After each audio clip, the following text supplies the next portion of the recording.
இப்ப திமுக வந்துட்டதுனால திமுகவுக்கு சப்போர்ட்டா மட்டும் இருக்கிற மாதிரியான நிகழ்வுகள் தான் நடக்குதே தவிர திமுக செய்யற தவறுகளை காமிக்கிறதுக்கு தவறுறோம் அப்படிங்கிற ஒரு எண்ணம் எனக்குள்ள இருக்கு. ஆணவ படுகொலைக்கு நாங்க எதிரானவர்கள் அப்படின்னு எல்லாம் அறிக்கை கொடுத்தார் எதிர்கட்சி தலைவரா இருந்தப்போ.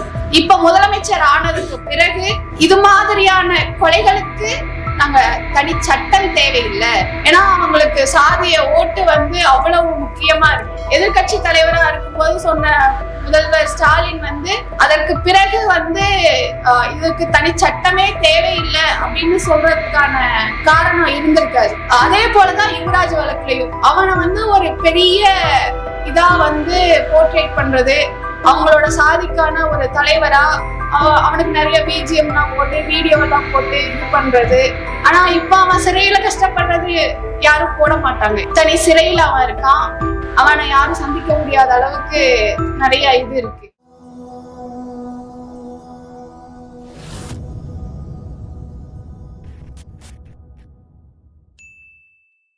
அனைவருக்கும் வணக்கம். எல்லாருக்கும் நான் நன்றிய சொல்ல கடமைப்பட்டிருக்கேன். என்ன இந்த செயல்பாட்டுக்குள்ள அமைச்சுக்கிறதுக்கு, என்ன இதுக்குள்ள நான் பொருத்திக்கிறதுக்கு எல்லா தோழர்களும் தான் காரணம், நான் மட்டுமே காரணம் இல்லை. ஏன்னா அப்ப எல்லாரும் அரவணைச்சதுதான் என்ன இப்படி அரசியலா நிக்க வச்சிருக்கு அப்படிங்கறதுதான் உண்மை. எங்களோட இன்சிடென்ட் நடக்கும்போது ஆணவ படுகொலை அப்படிங்கிற வார்த்தை ரொம்ப புதிதா இருந்தது. ஆணவ படுகொலை, ஆணவ குற்றங்கள் அப்படின்லாம் இப்ப நம்ம பேசுறோம். ஆனா அப்போ ஆணவ படுகொலை அப்படிங்கிற அந்த வார்த்தையே அப்பதான் ஒரு பேசு பொருளா இருந்தது. என்ன மாதிரியான ஆட்களுக்கு இதா இருந்தது. ஏன்னா ஆணவ படுகொலைகள் தொடர்ச்சியா நடந்துட்டே இருந்த ஒண்ணுதான். கண்ணகி முருகேசனா இருக்கட்டும், இளவரசன் திவ்யா அவங்களோடதா இருக்கட்டும், அது மாதிரி நிறைய நடந்துட்டு இருந்தது. ஆனா எங்களோட வழக்குலங்கிறது அது இன்னும் அந்த வார்த்தை மீடியாக்கள்ல நிறைய பேசப்பட்டது. அது இப்ப வரைக்கும் அது என்னவா மாறி இருக்கு அப்படிங்கிறத ஒவ்வொரு வழக்குலையுமே நம்ம பார்க்க முடியும். ஏன்னா நந்திஸ்வாதி இறந்தப்போ அந்த கொலைய வெறும் கொலையா மட்டும்தான் பதிவு பண்ணுவாங்க. ஆனா இது ஆணவ படுகொலை அப்படின்னு சொல்றதுக்கே நமக்கு ஒரு தனி சட்டம் தேவைப்பட்டது. இது ஆணவ படுகொலைன்னு பதிவு பண்ணுங்க அப்படின்றதுக்காகவே அந்த இடத்துல ஒரு போராட்டம் நடத்த வேண்டியதா இருந்தது. இல்லைன்னா வெறும் ஒரு கொலை வழக்கா மட்டும்தான் பதியப்படுது. இப்ப வரைக்குமே அப்படிதான் நடந்துட்டு இருக்கு. இல்லைன்னா SC/ST ஆக்ட்ல போடுறாங்க. அதுக்கும் SC/ST ஆக்ட்ல போடுறதுக்குமே எல்லா அமைப்புகளும் சேர்ந்து அந்த இடத்துல ஃபைட் பண்ண வேண்டியதா இருக்கு. இல்லைன்னா அது ஏதோ ஒரு வழக்கா, ஒரு 10ல ஒரு வழக்காதான் அந்த வழக்க பதிவு பண்றாங்க. ஆணவ படுகொலைகள் அப்படின்னு வரும்போது அது இப்போ நிறைய கலைகளா இருக்கட்டும், இலக்கியமா இருக்கட்டும், அதுல எல்லாத்துலயுமே இப்போ ஆணவ படுகொலை அப்படிங்கிறது ஒரு பேசு பொருளா ஆயிருக்கு. சைக்கோன்னு ஒரு படம் வந்தது. அந்த படத்துல ஒரு டாக்டர் பேசும்போது சொல்லுவாங்க, அந்த சைக்கோ அப்படி கொலைகள் பண்றத அப்படி சொல்லும் போது ஆணவ படுகொலையும் ஒரு சைக்கோவுக்கான ஒரு படுகொலை அப்படின்றத ஒரு வார்த்தை வரும். அந்த இடத்துல அந்த தேவை இல்லை. ஆனா அது அங்க வருது அப்படின்னா சமூகத்துல ஆணவ படுகொலைகள் நடந்துட்டு இருக்கு அப்படிங்கிறத பதிவு பண்ற ஒரு விதமா தான் நம்ம பாக்குறோம். அதே போல துப்பறிவாளன் அப்படின்னு ஒரு படம் வந்தது. அந்த படத்துலயும் நாயகன் கிட்ட ஒரு அப்பா போய் உட்கார்ந்து தன்னோட பொண்ணு ஒரு பையனை விரும்பி ஓடி போயிட்டா, அவளை கண்டுபிடிச்சு கொடுங்க அப்படின்னு சொல்லி கேட்பார். அப்போ அவன் சொல்லுவான், இல்ல இந்த வழக்கை நான் எடுத்துக்க மாட்டேன் அப்படின்னு சொல்லுவார்.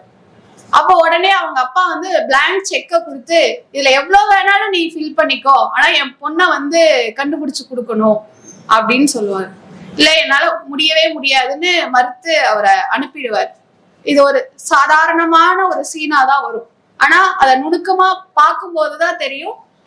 அவன் சொல்லுவான், ஏன்னா இந்த பொண்ணை கண்டுபிடிச்சு கொடுத்தா அப்பா மகளை கொலை பண்ணிடுவான் அப்படிங்கறத அவன் நண்பன் கிட்ட இந்த வழக்கை எடுக்காததற்கான காரணத்தை சொல்லுவான். அதே போல நட்சத்திரம் நகர்கிறது அப்படிங்கிற படத்துலயும் ஆணவ படுகொலையை பத்தின ஒரு பெரிய ஒரு டிராமா அங்க நடக்கும். V1 அப்படிங்கிற படத்துலயும் நிறைய பேர் பார்த்திருக்க வாய்ப்பு இல்லை அந்த படத்தை. அதுல என்ன சொல்லியிருப்பாங்கன்னா, கதை முழுக்க யார் அந்த பெண்ணை கொலை பண்ணியிருப்பா அப்படின்னு வரும்போது கடைசியில அவங்க அப்பா அம்மாவுக்கு நிரூபிக்கும் போது அந்த அப்பா தான் அந்த கொலையை பண்ணினாருன்றதையே அவங்க அப்பா கிட்ட நிரூபிச்சுட்டு இருப்பாங்க. அவங்க அப்பா ஒரு டாக்டரா இருப்பார். டாக்டரா இருந்தாலும் படிச்சிருந்தாலும் அந்த சாதிய மனநிலை மாறல அப்படிங்கிறத அதுல தெரியும். என்னதான் படிச்சிருந்தாலும் என்னதான் கல்வியில இருந்திருந்தாலும் அந்த சாதிய மனநிலை அப்படியே இருக்கு அப்படிங்கிறத பதிவு பண்ணியிருப்பாங்க. இதெல்லாம் நமக்கு சமூகத்துல ஆணவ படுகொலைகளோட தாக்கமா தான் நம்ம பாக்குறோம். ஏன்னா மக்கள் கிட்ட இத ஒரு பேசு பொருளா ஆகுது அப்படின்னா அதோட கொடூரம் எந்த அளவுக்கு இருக்கு அப்படிங்கிறத நம்ம கவனிக்கிறோம் அப்படிங்கிறது தான். இது ஆணவ படுகொலை அப்படிங்கிறது ரொம்ப தொடர்ச்சியா ஒவ்வொரு நாளும் ஒவ்வொரு இடத்துல அது நடந்துட்டே தான் இருக்கு. அதற்காக நிறைய போராட்டங்கள் நடக்குது. நிறைய அமைப்புகள் அதற்கு எதிரா ஒரு தனி சட்டம் வேணும் அப்படின்னு நீண்ட வருட கோரிக்கையா இருக்கு. ஏன்னா எனக்கு தெரிஞ்சே இப்போ 9 வருடம் ஆக போகுது. அவ்வளவு வருட கோரிக்கையா தமிழ்நாட்டுல ஆணவ படுகொலைக்கு தனி சட்டம் வேணும் அப்படின்னு வச்சுட்டு இருக்கோம். இப்போ அதெல்லாம் கட்சிகளோட கோரிக்கையாவோ சில கட்சிகளோட கோரிக்கையாவோ அது மாறி இருக்கு. அப்படி மாறி இருந்தும் முதலமைச்சர் ஆகிறதுக்கு முன்னாடி கௌசல்யாவுக்கு உறுதி கொடுக்கிறோம், கௌசல்யா கூட நிக்கிறோம், ஆணவ படுகொலைக்கு நாங்க எதிரானவர்கள் அப்படின்னு எல்லாம் அறிக்கை கொடுத்தார் எதிர்கட்சி தலைவரா இருந்தப்போ. இப்ப முதலமைச்சர் ஆனதுக்கு பிறகு இது மாதிரியான கொலைகளுக்கு நாங்க தனி சட்டம் தேவையில்லை, SC/ST ஆக்டே போதுமானது அப்படின்னு சொல்லிட்டார். அதையும் எதிர்த்து எல்லாரும் வேலை செஞ்சுட்டு தான் இருக்கும். ஆனா தொடர்ச்சியா நடக்கிற ஆணவ படுகொலைகளுக்கு, ஆணவ குற்றங்கள், ஆணவ படுகொலைகள் அப்படி ஒவ்வொரு வகையா நம்ம பிரிச்சாலும் இதற்கு ஒவ்வொரு உயிரும் பலியாகிறத நம்ம எப்படி கட்டுப்படுத்த போறோம்? ஒரு இவ்வளவு இயக்கங்கள் மட்டும் செஞ்சா அது போதுமா அப்படிங்கிற ஒரு கேள்வி இருக்கு. ஏன்னா தோழர் சொன்னது போல அவ்வளோ ஜட்ஜ்மெண்ட் இருக்கு. ஒவ்வொரு ஜட்ஜ்மெண்ட்லயுமே தனி செல் அமைக்கணும், தனி மொபைல் நம்பர் கொடுத்து அவங்களுக்கு பாதுகாப்பு கொடுக்கணும், ஓராண்டு வரைக்கும் அவங்களுக்கு கலெக்டரோட பாதுகாப்புல வச்சு பார்த்துக்கணும் அப்படின்ற நிறைய வழிகாட்டுதல் இருக்கு. அது இப்ப வரைக்கும் தமிழ்நாட்டுல எந்த இடத்துலயுமே செயல்படல. பேருக்கு ஒரே ஒரு செல் மட்டும் திருப்பூர் டிஸ்ட்ரிக்ட்ல அமைச்சு இப்படி இருக்கு அப்படின்னு மட்டும் சொன்னாங்களே தவிர அந்த செல் தமிழ்நாட்டுல எங்கேயுமே அமைக்கப்படல. நம்ம அண்மையில கூட பார்த்தோம், திருநெல்வேலியில போய் CPIM அலுவலகத்துல போய் சண்டை போடுற அளவுக்கு. அப்போ ஒவ்வொரு காவல் நிலையங்களா இருக்கட்டும், அரசு எதற்கு பயப்படுறாங்க அப்படிங்கறதும் நமக்கு தெரியும். ஏன்னா அவங்களுக்கு சாதிய ஓட்டு அவ்வளவு முக்கியமா இருக்கு. எதிர்கட்சி தலைவரா இருக்கும்போது சொன்ன முதல்வர் ஸ்டாலின் அதற்கு பிறகு இதற்கு தனி சட்டமே தேவையில்லை அப்படின்னு சொல்றதுக்கான காரணம் இருந்திருக்காது. கட்சிகள் என்ன அழுத்தம் கொடுத்தாலும் மக்கள் கிட்ட நம்ம இயக்கமா கொண்டு போற வேலைகள், மக்கள் கிட்ட நடக்கிற மன மாற்றங்கள் தான் இதற்கு ஒரு தீர்வா இருக்கும் அப்படின்னு நான் நம்புறேன். ஏன்னா ஒவ்வொரு இடத்துலயுமே சில பெற்றோர்கள் ரொம்ப மோசமா நடந்துக்கிறாங்க. அந்த அப்படி நடந்துக்கிறதுக்கு சமூகம் தான் பொறுப்பு அப்படின்னு நான் நம்புறேன். அந்த மாற்றத்தை, அந்த விழிப்புணர்வை தோழர் அப்படியே சொன்ன விழிப்புணர்வை ஏற்படுத்துறதுக்கு நம்ம எல்லாருமே சேர்ந்து வேலை செய்யணும் அப்படிங்கிறது. ஏன்னா நான் அரசியலா உள்ள வரும்போது நடந்துட்டு இருந்த நிகழ்வுகள் எல்லாமே இப்போ ரொம்ப குறைவா மாறி இருக்கு. எல்லாரும் இப்ப திமுக வந்துட்டதுனால திமுகவுக்கு சப்போர்ட்டா மட்டும் இருக்கிற மாதிரியான நிகழ்வுகள் தான் நடக்குதே தவிர திமுக செய்யற தவறுகளை சுட்டி காமிக்கிறதுக்கு தவறுறோம் அப்படிங்கிற ஒரு எண்ணம் எனக்குள்ள இருக்கு. ஆணவ படுகொலைக்கான தனி சட்டம் ஏன் வேணும்? ஏன்னா SC/ST ஆக்ட் இருக்கு, அதை விட்டுட்டு நீங்க ஏன் இது பண்றீங்க அப்படிங்கிற ஒரு கேள்வி தொடர்ந்து எழுந்துட்டே இருக்கு. ஒருவேளை சங்கர் உயிரோட இருந்திருந்து நான் இறந்திருந்தா இந்த வழக்க என்ன வழக்கா பதியப்பட்டிருக்கோம் அப்படிங்கிறது தான். இப்ப சங்கர் மேல நடத்தப்பட்ட படுகொலைக்கு உங்க எல்லாருக்கும் தெரியும், குற்றவாளிகள் எல்லாருமே வெளியில வந்துட்டாங்க. அங்க எங்களை கொலை பண்ண வந்த அந்த கூலிப்படையை மட்டும்தான் இப்ப ஜெயில இருக்காங்க. முக்கிய குற்றவாளியான A1, A2, A3 அவங்க 3 பேருமே வெளியில தான் இருக்காங்க. இங்க வந்து அவங்களுக்கு தூக்கு தண்டனை கொடுத்தாங்க. அதே இது ஹைகோர்ட் போகும்போது அவங்கள வந்து குற்றவாளி இல்லைன்னு விடுவிச்சுட்டாங்க. எப்படி முதன்மை குற்றவாளி விடுவிக்க முடியுது அப்படிங்கிற கேள்விக்கு இந்த சமூகத்துல யாருமே இப்ப வரைக்கும் எனக்கு பதில் சொல்லவே இல்லை. ஏன்னா நான் விட்னஸா நான் முன்னாடி இருக்கேன். அப்படியான வழக்குலயே இவ்வளவு மோசமா தீர்ப்பு கொடுக்க முடியுதுன்னா 2 பேருமே இறந்து போயிடுறாங்க.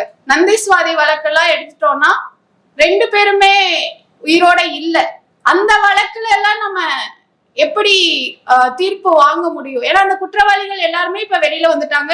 அது வேற ஸ்டேட்லயும் நடந்த வழக்கு. சோ இதற்கு எல்லாத்துக்கும் தீர்வாதான் ஆணவ படுகொலைக்கு தனி சட்டம் வேணும் அப்படிங்கிற கோரிக்கையை வைக்கிறோம். அதே போல அவங்களுக்கான பாதுகாப்பு கொடுக்கறத இயக்கங்கள் தான் செய்யறாங்களே தவிர அரசு செய்யறது இல்லை. ஒவ்வொரு காதலர்களுக்கும் அவங்களோட பிள்ளைகளா அரவணைச்சு தோழர்கள் தான் அவங்களை தங்க வச்சு அவங்களுக்கான எல்லாத்தையுமே செய்யறாங்க. ஆனா அரசு இதுக்கு என்ன செய்யுது? ஏன்னா அரசு தானே பொறுப்பா இருக்க முடியும். அரசுக்கு தான் எல்லாரும் ஓட்டு போடுறோம். அப்படி இருக்கும்போது அதுல இருந்து அரசு வந்து தப்பிச்சுக்கிறத நிறைய மக்கள் கேள்வி கேட்கறது இல்ல. மக்கள் வந்து அத வந்து ரொம்ப ஒரு கௌரவமா எடுத்துக்கிறாங்க. என்னன்னா தான் பொண்ணு வந்து தான் சொன்னவனை கல்யாணம் பண்ணாம வேற ஒருத்தனை திருமணம் பண்ணிக்கிறது அப்படிங்கிறது அவங்க கௌரவம் போகிறதா இந்த சமூகம் அவங்கள நம்ப வைக்கிறத வந்து அவங்கள நம்ம மாத்தணும் அப்படிங்கிறது என்னோட புரிதலா இருக்கு. அதே போல ஆணவ படுகொலைக்கான தனி சட்டம்ங்கிறது வெறும் காதலுக்கான உரிமை மட்டும் இல்ல அப்படிங்கிற ஒரு புரிதலுக்கு நான் வந்திருக்கேன். ஏன்னா ஒரு பெண்ணுக்கான உரிமையா அதை நான் பாக்குறேன். தன்னோட இணையை யார தேர்ந்தெடுக்கணும்ன்ற உரிமையை மறுக்கிறதாதான் இந்த ஆணவ படுகொலை இருக்குது அப்படிங்கிறது தான் உண்மை. அதுக்கும் நிறைய பெண்களுக்கு இதை பத்தின விழிப்புணர்வை கொடுக்க வேண்டியது நம்ம கடமையா இருக்கு. ஏன்னா இப்பதான் அந்த புரிதலுக்கு கொஞ்ச காலமா தான் நம்ம இதுக்குள்ள வந்திருக்கோம்.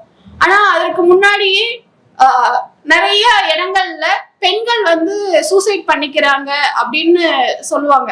நான் வந்து மதுரை இந்த சைடெல்லாம் எங்க குடும்பம் இருந்ததுனால அந்த அக்காங்க எல்லாம் வந்து சூசைட் பண்ணிட்டாங்கன்னு சொல்லுவாங்க. ஆனா இவங்கதான் உண்மையாவே கொன்னு தூக்குல போட்டிருப்பாங்க. வயிறு வலியில தூக்கு போட்டுருச்சு அப்படின்னு சொல்லிடுவாங்க. அந்த மாதிரியான வழக்குகள் எல்லாமே சாதாரண ஒரு தற்கொலை வழக்காதான் பதியப்படும். ஆனா ஒவ்வொரு வழக்குக்கு பின்னாடியும் அது ஆணவ படுகொலையாதான் இருக்கும். அதே போல ஆணவ குற்றங்கள்னு நம்ம சொல்றோம். எதெல்லாம் ஆணவ குற்றங்கள்னு சொல்லலாம்? இப்போ ஒரு காதலர்கள் வந்து காவல் நிலையத்துக்கு போகும்போது காவல் நிலையத்துல அங்க இருக்கிற காவல் அதிகாரிகள் கூட அதுல பெற்றோர்கள் கூட அனுப்புனாங்க. அந்த இடத்துல மனசளவுல கூட அவங்களுக்கான சிக்கல்கள் கொடுத்தா அதெல்லாம் கூட குற்றங்களாதான் நம்ம பார்க்கணும். ஏன்னா 2 பேர் சேர்ந்து வாழும் போது அந்த அளவுக்கு அழுத்தம் அந்த குடும்பங்கள் கொடுப்பாங்க. அது எல்லாமே ஆணவ குற்றங்கள்ல தான் வரும். அதற்குதான் நம்ம தனி சட்டம் கேட்கிறோம். வழக்கு அதற்கப்புறம் நடக்கும்போது நிறைய சாதி ரீதியா ஒண்ணு சேர்ந்துக்கிறத நம்ம பாக்குறோம்.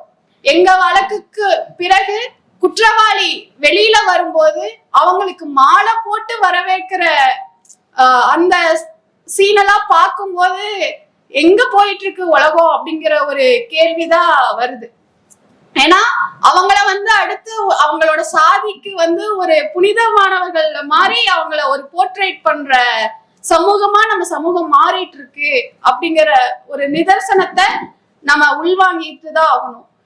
அதே போலதான் யுவராஜ் வழக்குலையும் அவனை வந்து ஒரு பெரிய இதா வந்து போர்ட்ரேட் பண்றது, அவங்களோட சாதிக்கான ஒரு தலைவரா அவனுக்கு நிறைய BGM எல்லாம் போட்டு வீடியோ எல்லாம் போட்டு இது பண்றது.